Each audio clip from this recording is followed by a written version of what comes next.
My boss fired me right after I closed a $612 million deal, calling me replaceable. They didn't realize the client only recognized my name on the deal. When everything collapsed, a competitor recruited me immediately, and my old company watched the contract walk out the door with me. Hey Reddit, my company tried to push me aside on a major project. When I didn't play along, they cut me loose. They thought that was the end of it. Turns out they had no idea what mistake they'd made. Let me start from the beginning. My name's Theo Cooper. I'm 39, and until recently, I worked as a senior contracts lead at Eastmark Systems. If the title sounds boring, that's because it is. But it mattered. Whenever sales promised the client something impossible, I was the one who had to turn it into something legal and realistic. If a detail could blow up later, it usually started on my desk first. My days started early because half the people we worked with lived across the ocean. By 6:30, I'd be on a call with our team in Germany, walking them through documents that sales and engineering somehow always managed to disagree on. By 8, I'd be fixing a delivery schedule that made no sense. Then a compliance check, then a technical walkthrough, then a pricing fix.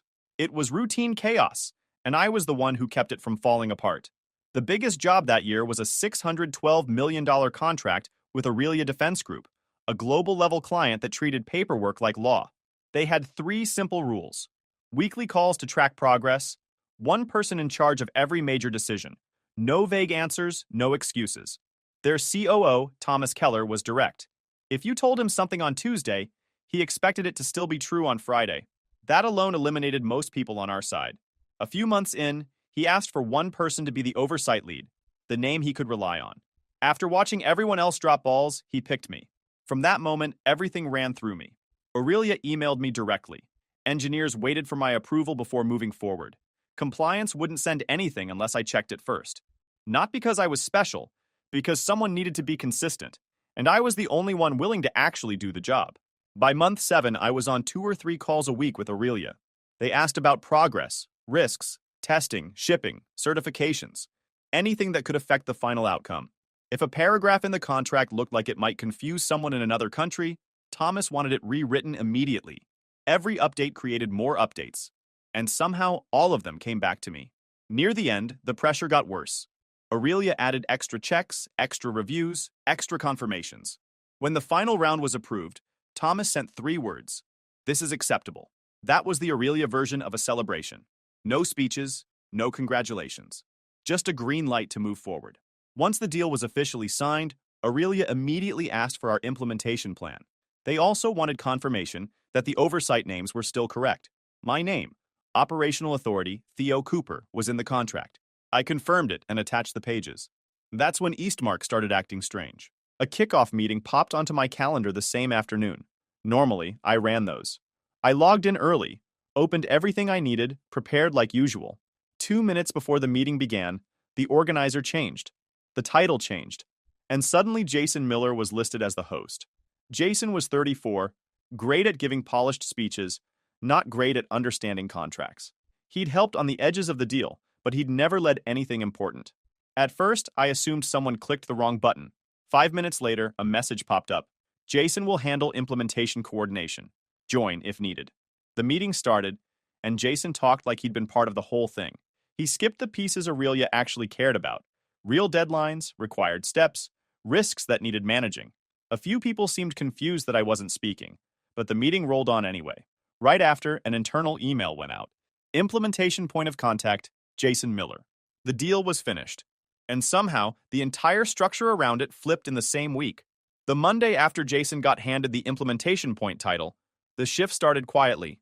You had to pay attention to see it, but I always paid attention. At 8 in the morning, the first project call invite showed up. Jason was listed as the one running it.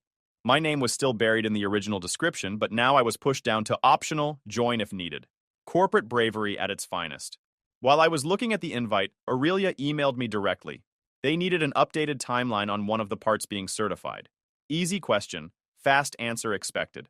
I forwarded it to Jason and copied the director. 20 minutes later, Jason sent back his rookie line: "I'll loop in the right groups." That usually means, "Give me time to figure this out." No follow-up ever came. By noon, procurement reached out, asking about a quantity change Aurelia mentioned earlier. I told them to ask Jason. He was the new face of the project. "We already did," they said. "Still waiting." Translation: The workflow was already slowing down, and Aurelia wasn't the type of client that tolerated slow. Tuesday morning, I checked the project dashboard. My name, once tied to the important parts, had quietly disappeared. Under contract oversight, the system now said, pending update, which is the polite corporate way of saying, someone changed things without understanding what they changed. At 9, the weekly update call started. Jason led it like he'd rehearsed in a mirror.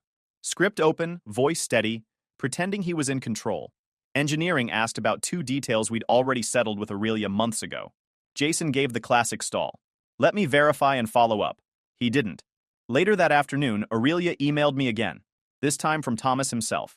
He wanted confirmation that 2 tasks were still on schedule. Straight to me, not Jason. I forwarded it to Jason and gave him a short explanation so he wouldn't get lost. His reply? Can you handle this one? I'm prepping internal materials. Sure he was. I emailed Thomas the correct details and the exact section references. Anything he needed was already in the executed package Aurelia had on their side. Thomas responded, understood. Simple, efficient, the way things used to be. By Wednesday, everything inside the company had shifted. Teams that normally asked me first were now forced to go through Jason. Good for hierarchy, bad for progress. His answers took longer, and half the time he explained things incorrectly. People began sending me his replies privately. Is this accurate? Does this match the contract? I corrected them, sent the right info, and watched Jason repost my explanations with slightly different wording, as if that made him look like he knew what he was doing. Midweek, HR sent me a calendar invite titled Position Alignment Review Next Steps. THR and legal together in one room? That's not a review, that's a decision. Later that day, the updated org chart went live. My role quietly shifted from senior contracts lead, program oversight to senior contracts support, a soft demotion disguised as a formatting update. Thursday morning, Aurelia emailed again, this time asking for confirmation on 2 documents. They didn't send the request to the new process Eastmark kept bragging about. They emailed me directly. I forwarded the request to the project team and attached the correct files. Engineering messaged me almost instantly. Are these the final versions? Yes, I replied. An hour later, Jason sent his masterpiece. We will review and revert. No timing, no clarity, no commitment. Aurelia hates empty language. They didn't say it, but I knew they caught it. Friday morning, Aurelia followed up asking if the official schedule still held. A polite way of saying, we think something's wrong. I forwarded it to Jason again. By the end of the day, the slowdown was everywhere. Older tasks that normally cleared in hours were now sitting untouched. Teams waited for approvals that never came. People hesitated before moving, unsure who actually had authority anymore. The workflow had bent itself around Jason's new role, and the system did not bend gracefully. That afternoon, I checked the project tracker one more time. My name was gone from the oversight section entirely. In its place, to be assigned, a blank box in a system that used to run through me. That said everything. The contract didn't change. The client didn't change. The work didn't change. The only thing that changed was who the company thought should be responsible for it. The work kept moving, just not through me anymore. The HR meeting invite showed up on my calendar for Wednesday at 10 in the morning. The title, Position Alignment Review, was vague in the way HR likes to be vague. It usually means a decision has already been made, and they just haven't said it out loud yet. The conference room they chose was small and quiet, tucked into a corner of the 4th floor. Glass wall, white table, 3 chairs, company logo glowing on the screen. The kind of room built for controlled conversations. Susan Whitaker from HR sat at one side of the table, with a folder positioned perfectly in front of her, like she practiced the handoff. David Lynn from legal slipped in 30 seconds later, carrying a laptop he didn't seem excited about using. Both of them looked like they just left a meeting they actually cared about. Susan didn't waste time pretending this was a discussion. She opened the folder and started reading the script printed inside. Theo, thank you for joining. As part of our restructuring initiative, several roles across the company are being adjusted. Your position has been identified within that process. We're here to walk through the next steps. Her tone didn't shift once. No explanation, no personalization, just straight from the script. David opened his laptop but kept his hands still. He wasn't there to negotiate. He was there to watch. Susan kept reading, eyes glued to the page. This decision follows organizational changes after recent program activity. It is not connected to performance. She didn't mention the $612 million contract I'd closed. She didn't mention the schedule I'd built with Aurelia, the client still expecting updates, or the oversight role that legally still had my name attached to it. She simply continued reading. Then she slid the folder across the table. This contains the separation agreement, severance package, benefit details, and your asset return checklist. I opened it. Everything inside, every form, every date, was printed earlier in the week. They made the decision days ago.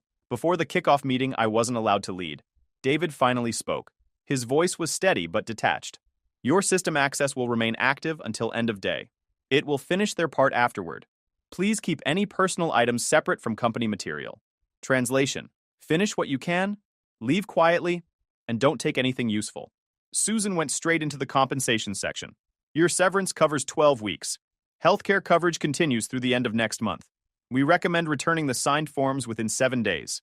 Everything was presented like it had been rehearsed. It probably was. I asked the first question. Who's taking over my responsibilities on the Aurelia program? Susan and David exchanged a look that lasted longer than their answer. David replied with a line that tried to sound confident. Implementation leadership is being handled internally. The transition plan is still in development. He didn't name Jason. He didn't name anyone. Because he didn't know. Or because they didn't want to put it in writing. I asked the second question. If Aurelia emails me directly, where should their messages go? Susan didn't hesitate. Forward everything to the main project inbox.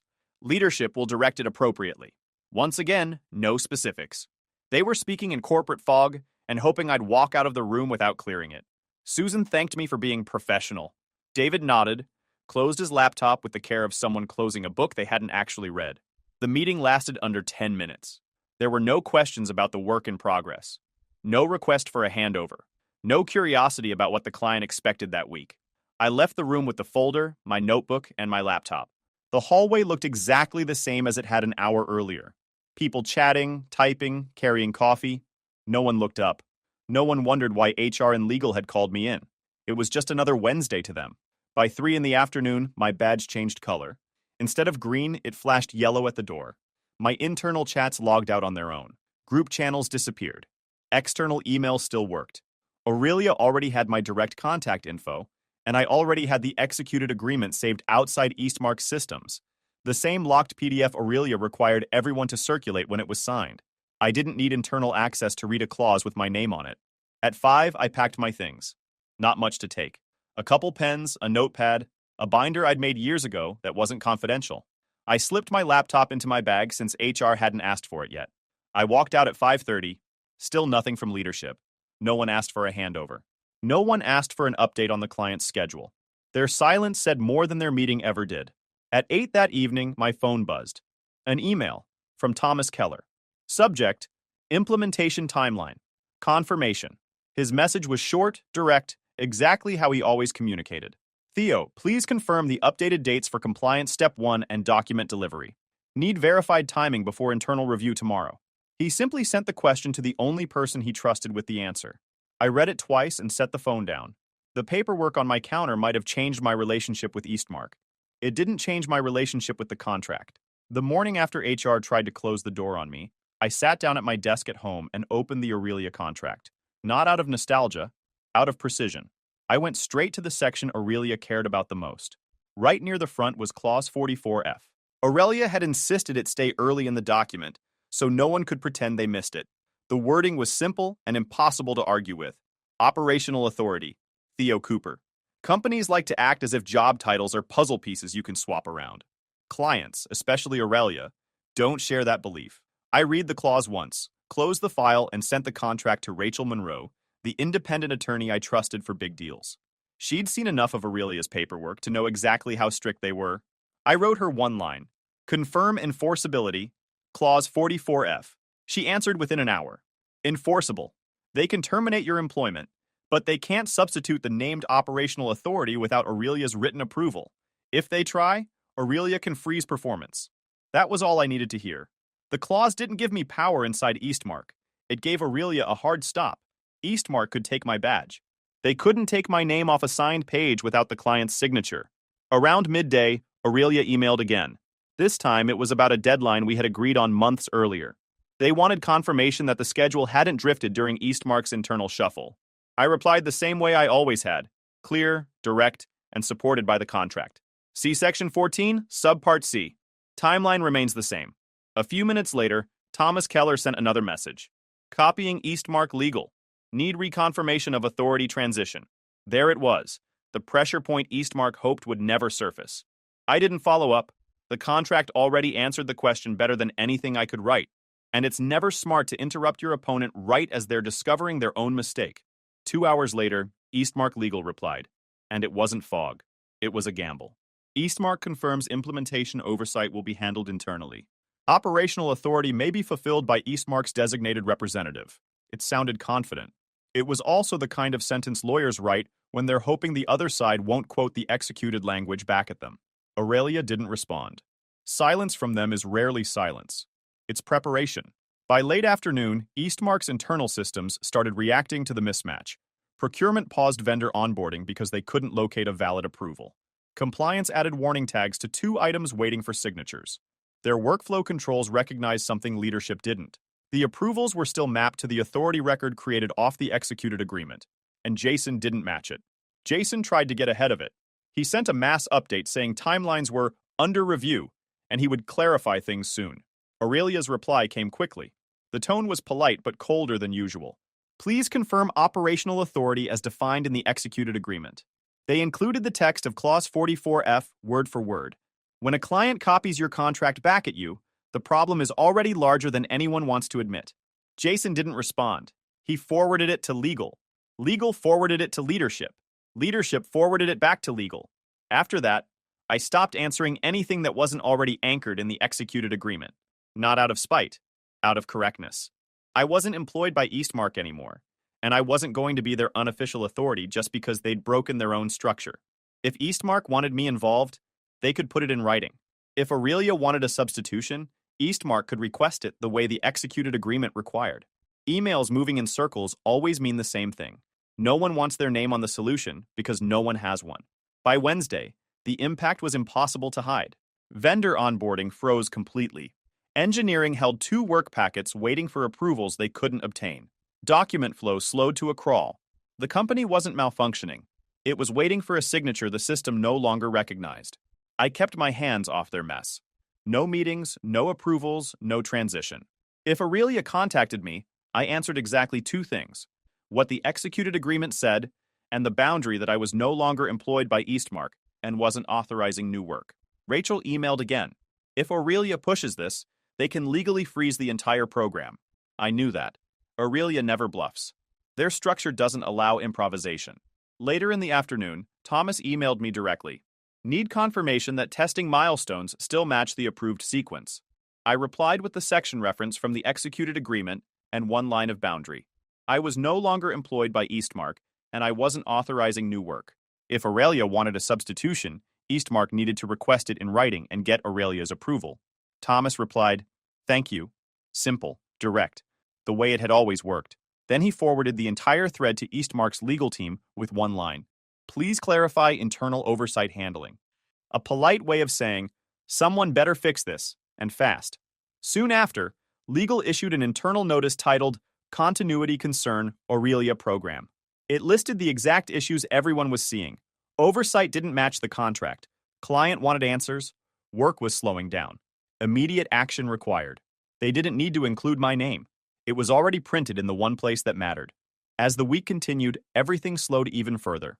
Jason tried responding to new questions from Aurelia, but he kept giving uncertain answers or flat-out incorrect ones.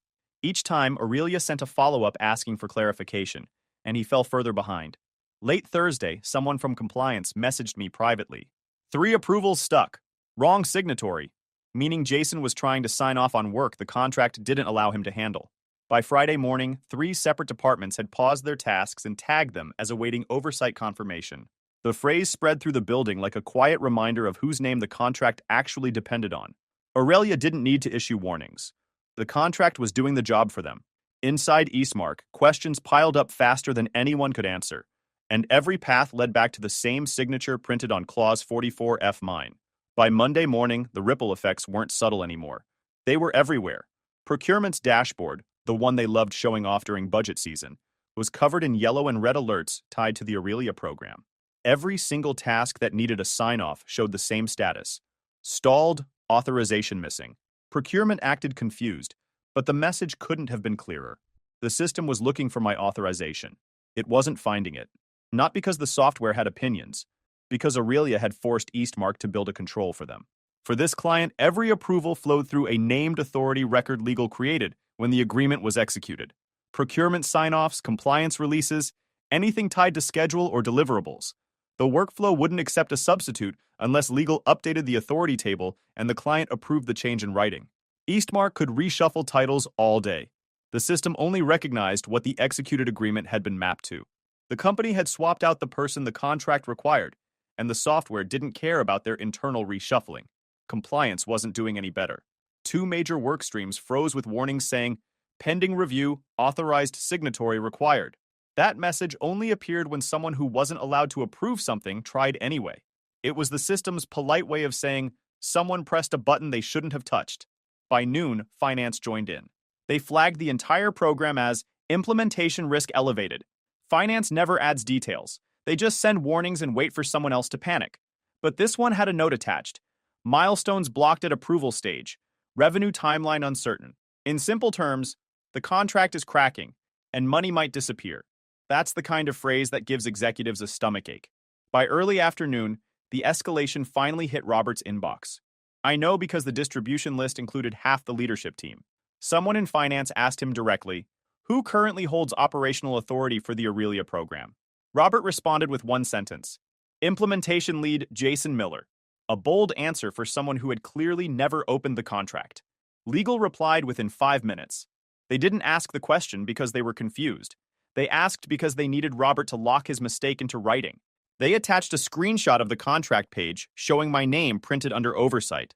Not summarized, not paraphrased. Just the exact clause they all pretended didn't exist. A few minutes later, compliance chimed in. They flagged 3 documents Jason had tried to push through. Each one came back with the same rejection. Invalid signatory. Does not meet executed agreement requirements. Jason didn't respond. Robert didn't respond. The hallway started getting quieter. That kind of silence is usually the earliest sign of panic in a corporate building. Legal decided to dig deeper into the contract this time. Their follow-up email wasn't dramatic. It was just accurate. Clause 44F requires the named individual. Substitutions require written approval from the client. A simple sentence with a heavy impact. They couldn't pretend they didn't know anymore. Around 3 o'clock, Aurelia's legal team sent their first formal message. They didn't email the project group. They didn't email Jason. They skipped all the middle layers and went straight to Eastmark's legal department.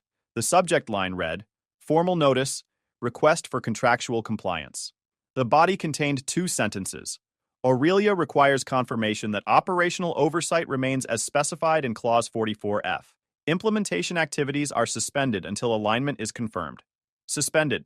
That was the keyword. Once a client uses that word, the game changes. Inside Eastmark, the reaction was fast and chaotic. Project managers sent rapid-fire messages. Procurement wanted updates. Finance asked if they needed to redo the quarter's numbers. Leadership tried to create a response that didn't make them look like the ones who broke the program. They tried to hide the problem, but you can't hide a stalled $500 million project. Too many people depend on it. By Tuesday morning, the timeline in our system turned gray. Every milestone vanished. Progress bars froze in place. A giant banner stretched across the top. Awaiting oversight validation. That message meant only one thing. The approval controls tied to the executed agreement don't recognize the person trying to run the project. Jason tried to restart things anyway. He sent a mass email claiming, "Internal alignment is in progress." Aurelia's response came exactly 21 minutes later. Substitute oversight not recognized. Please comply with executed terms. A professional way of saying, stop wasting our time and read the contract you signed. Then came the escalation that finally made leadership understand just how badly they had miscalculated. Eastmark had made the board list a prop months ago. When the contract was signed, leadership sent one of those victory lap emails, the kind with too many recipients and not enough sense, and they included the board distribution list like it was a trophy. Once an address is in a thread, it's not a secret anymore. It's just a button. Aurelia hit reply and left the board distribution list exactly where Eastmark had put it months earlier. Board members hate surprises. They hate contractual surprises even more. Copying them wasn't a courtesy. It was a record. Inside Eastmark, the building practically vibrated. Executives booked emergency calls. Teams held impromptu meetings.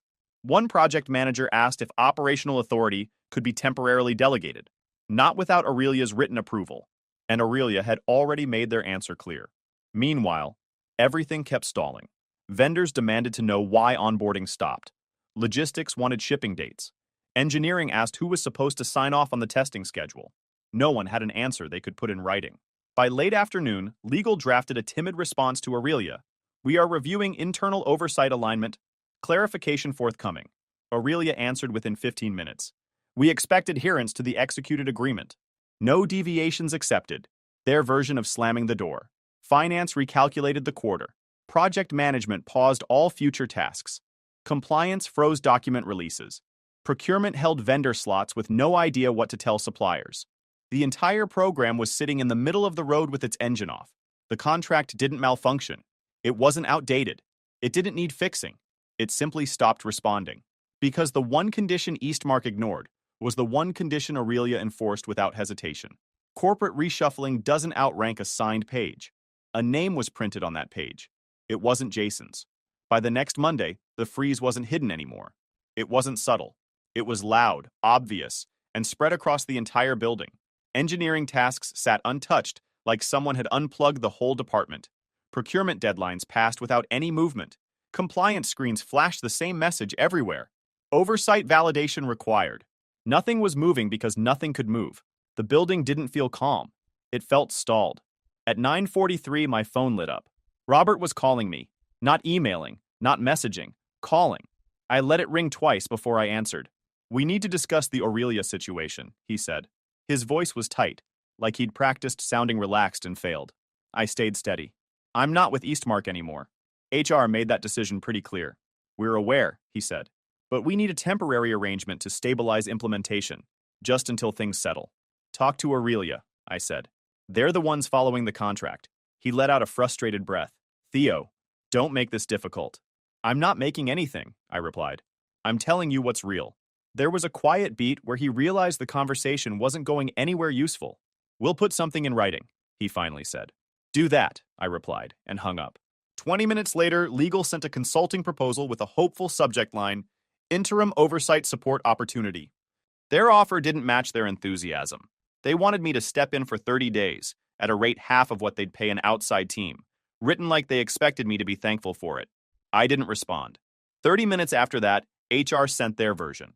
Revised transition package for short-term collaboration. They bumped the rate slightly, added something called a relationship bonus, and emphasized that they needed me to start as soon as possible. The urgency was obvious, but they were pretending it wasn't. I closed the email without responding. Around noon, Aurelia sent a message addressed to Eastmark's legal team and leadership. Operational oversight must align with Clause 44F by end of week. Failure to comply will result in suspension of the contract under Section 19. End of week. 4 days left. Legal immediately messaged leadership. "We cannot bring the program into compliance without restoring the named oversight or obtaining written client approval." Written approval was never coming. Aurelia already rejected the swap once. The email chain looked like a group of people trying every door in a hallway that only had one exit, and they'd already sealed that exit shut themselves. By mid-afternoon, Robert tried again. This time he emailed me. "Theo, please confirm availability for short-term engagement. Critical work is blocked. We need immediate resolution." I sent one sentence back. "I decline. Refer to the executed agreement." That was it. No softening, no justification. If they needed clarity, they could read the contract they'd signed. An hour later, a meeting invite labeled Aurelia Recovery Plan circulated inside Eastmark. I wasn't on it, but someone forwarded me a screenshot. Half the leadership team was listed. Jason's name was there too. Even he couldn't hide from this one. Inside the company, the freeze had become so obvious that people with zero connection to Aurelia started asking questions. Why isn't procurement doing anything? Why are compliance checks stuck? Why did finance update the projections? The answer was simple. Aurelia wouldn't accept oversight that didn't match the contract. The entire project was waiting for the company to fix a mistake they kept denying. Jason tried to recover by sending Aurelia a long email filled with bullet points, fresh deadlines, and a temporary structure he probably Googled. It read like something copied from a project management blog. Aurelia responded with a single line. "Proposal rejected. Oversight must match agreement." They CC'd the board again. Jason didn't send another email after that. On Wednesday morning, legal sent Aurelia another attempt. Would Aurelia consider recognizing interim oversight for limited functions? Aurelia replied 20 minutes later, no. No extra sentences. No explanation. Just the answer the contract required. Later that afternoon, someone in quality assurance emailed me privately. We're stuck. Can you clarify what's happening? I replied, quality tasks require the approved operational authority in the executed agreement. Eastmark ended my employment, so I'm not authorizing anything. That mismatch is the block. Short, direct, accurate. By Thursday, the damage was visible in numbers rather than emails. Procurement lost 2 manufacturing slots. Finance issued a revised forecast showing a significant loss. Compliance added 4 warnings tied to Aurelia's stalled tasks. Engineering moved their people onto other projects, calling the program indefinitely paused. Everything Clause 44F existed to prevent was happening in real time. At noon, Aurelia sent their final escalation. If oversight is not restored by Friday close of business, Aurelia will activate suspension rights. All obligations will halt immediately. Eastmark had 1 day to undo a mistake they built themselves. Leadership went into overdrive. Emergency meetings. Legal drafting apologies they'd never send. HR pretending this was part of a normal restructuring. Jason making himself invisible. Robert trying to find loopholes in a contract he never read properly. Nothing worked. Oversight wasn't optional. It was printed on a signed agreement with my name on it. Friday morning arrived with nothing changed. Oversight still blank. Timelines still frozen. Departments still waiting for approvals that couldn't legally be given. Robert called me again. I didn't pick up. He left a voicemail that sounded nothing like the confident executive he tried to be. We need you to return. Name a rate. We'll adjust the structure. Call me back. I deleted it. They didn't need me. They needed the authority they had already removed. By the next week, Eastmark's freeze wasn't a rumor anymore. It was visible to anyone paying attention. Vendors started reaching out, confused about delays. Partner companies quietly asked what was happening. A few smaller industry outlets even posted short notes about execution issues on a $612 million contract. Nothing public enough to hurt Aurelia, but enough to alert competitors that Eastmark had stumbled. At 10:14 that morning, my phone rang. The caller ID showed Washington, D.C. I answered on the first ring. This is Daniel Brooks, VP at North Shore Aerospace. A calm voice said, I'll keep it simple. We've been tracking the delay with Aurelia. We understand the problem is oversight. Straightforward, clean, better communication than anything I'd heard from Eastmark in months. Daniel continued, we're prepared to offer you a senior role with full authority. You'd run the Aurelia program from start to finish. No internal obstacles, no middle layers. No corporate warm-up, no unnecessary politeness. Just the offer. I asked the only question that mattered. Where does Aurelia stand on this? We've already spoken to them, he said. They're ready to move under a new prime contractor, as long as the oversight name stays the same. That didn't surprise me. Clients don't replace someone they've trusted for a year because a company decides to shuffle titles. Aurelia valued continuity. Eastmark valued hierarchy. One of those approaches works. One doesn't. Daniel added, if you're interested, we can finalize everything today. Aurelia is prepared to sign. There was nothing left to consider about Eastmark. Their part in this story ended the moment they removed the one thing the contract wouldn't let them remove. Send the paperwork, I said. 30 minutes later, an encrypted folder landed in my inbox. A clean executive contract. Clear authority. Direct reporting line. Strong compensation. Everything spelled out. No fluff. No bait and switch. Just a structure designed by adults. By early afternoon, I received a call from Margaret Hayes, Aurelia's general counsel. Theo, she said, North Shore briefed us. We reviewed the transition, we're aligned. Oversight terms remain exactly as before. Aurelia didn't need a committee meeting to make decisions. They cared about function, not politics. Margaret continued. You'll receive an updated agreement shortly. Section 14 will reference prior work. Oversight language unchanged. Implementation will resume once signatures are complete. Understood, I said. 10 minutes later, Thomas Keller emailed me. Ready to restart. Timeline adjustments needed. We'll coordinate directly. No emotion, no commentary, just the next steps. By 3 o'clock, the phase documents were signed. North Shore held the next phase by close of business, the part that was bleeding time. The full program value was still the full program value, but the work restarted under North Shore's control while the rest of the paper caught up. And I held the same authority I'd always had. but this time at a company that actually understood what that authority meant. Implementation restarted almost immediately. Engineering teams scheduled their first review call. Procurement reopened vendor slots. Compliance reactivated document flow. Logistics picked up where they left off. Every part of the project that Eastmark had stalled sprang back to life under North Shore. By the next morning, my calendar was filled again with the same tasks I used to run: planning, testing sequences, risk assessments, vendor checks, except now nothing was fighting me in the background. North Shore didn't need introductions to Aurelia. The relationship was already built. The client trusted the process we'd developed long before Eastmark tried to reorganize it out of existence. No one mentioned the old company. Not Aurelia, not North Shore, not me.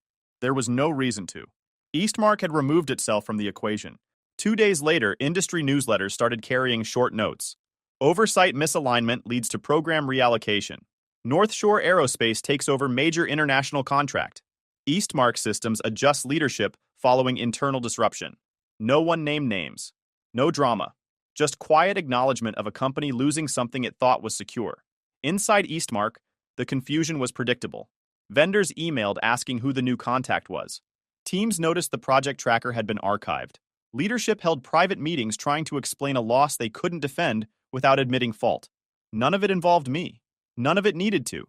While Eastmark tried to piece together what went wrong, I met with North Shore's engineering leads to rebuild the schedule. We walked through testing order, delivery timing, and remaining risks. Everything we had built originally still existed. We just needed to restart it in a place capable of supporting it. Aurelia joined the next call. Thomas didn't mention Eastmark. He didn't bring up the transition. He just said, "Let's move to milestone integration. We'll adjust based on North Shore's internal flow." North Shore followed my lead. The program moved forward smoothly, steady, organized, predictable, exactly how a large defense program is supposed to operate. By Friday afternoon, North Shore's internal dashboards showed green across the board. Tasks active, teams assigned, approvals flowing, oversight correct. Eastmark had frozen the project in a week. North Shore revived it in a day. The difference wasn't luck. It was structure. Over the following days, more quiet speculation circulated in industry chats and newsletters. Some people guessed internal politics. Others guessed compliance failure. A few figured out exactly what happened. It didn't matter. I had work to focus on. Real work. With people who understood the value of keeping their commitments. So I focused. Forward motion, nothing else. If you enjoyed this video, please hit that subscribe button. It really helps the channel and help us bring you more and better stories. Thanks.